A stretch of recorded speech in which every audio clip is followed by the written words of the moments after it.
பாருவுக்கு அமிர்தின் இடையான ரிலேஷன்ஷிப்பை அவங்க ஃபேமிலியிலேருந்து வந்தால் எப்படி புரிஞ்சுக்குவாங்க, வெளியில் பார்த்துட்ருக்கவங்களுக்கு அது எப்படி போய் சேருது அப்படின்னு தெரிஞ்சுக்கிற க்யூரியாசிட்டியோடு இருக்காங்க. அதுக்காக தான் விஜய்கிட்ட கூட அந்த கேள்வியை கேட்டிருப்பாங்க. எனக்கும் கமருதீனுக்குமான ரிலேஷன்ஷிப்பை வெளியில் எப்படி புரிஞ்சுக்கிறாங்க, எங்கள் ஃபேமிலி மெம்பர்ஸ் வந்தால் புரிஞ்சுக்குவாங்களா அப்படின்னு ஒரு கேள்வியை கேட்டிருப்பாங்க. விஜயோ சிரிச்சுக்கிட்டு வெளுத்து வாங்கியிருப்பாங்க.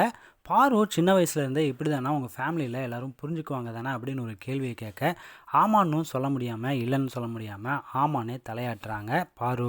அப்போ நீ பண்ணுற இந்த விஷயம் அவங்களுக்கு ஷாக் இல்லை அப்படின்னு போட்டு உடச்சிருப்பாங்க விஜய். நீங்கள் எல்லாமே தெரிஞ்சு தானே பண்ணிகிட்ருக்கீங்க, உங்களுக்கு நீங்கள் என்ன பண்ணீங்கன்னு தெரியும், ஒரு தப்பை பண்ணிவிட்டு அதை வெளியில் எப்படி கொண்டு போய் சேர்க்கறதுன்னு யோசிக்கிறீங்க அப்படின்னு வெளுத்து வாங்கியிருப்பாங்க விஜய். இதெல்லாம் சொல்லிவிட்டு நீங்கள் ஒரு வெரி குட் பிளேயர், சூப்பராக கேமை புரிஞ்சுக்கிட்டு விளையாடுறீங்கன்னு சொல்லியிருப்பாங்க. என்னோடய எமோஷன்ஸ் எல்லாமே ட்ரூ ஒன்லி, கேமுக்காக இல்லை அப்படின்னு பாரு சொல்லும்போது விஜய் பட்டுன்னு எனக்கு சொல்கிறீங்களா கேமராக்காக சொல்கிறீங்களான்னு கேட்டிருப்பாங்க. கொஞ்ச நேரம் பேசினாலும் பட்டாசாக வெடிச்சிட்டு போயிட்டாங்க விஜய். இதை பற்றின உங்களோட கருத்துக்களை கமெண்ட்ஸ் பாக்ஸில் ஷேர் பண்ணுங்கள்.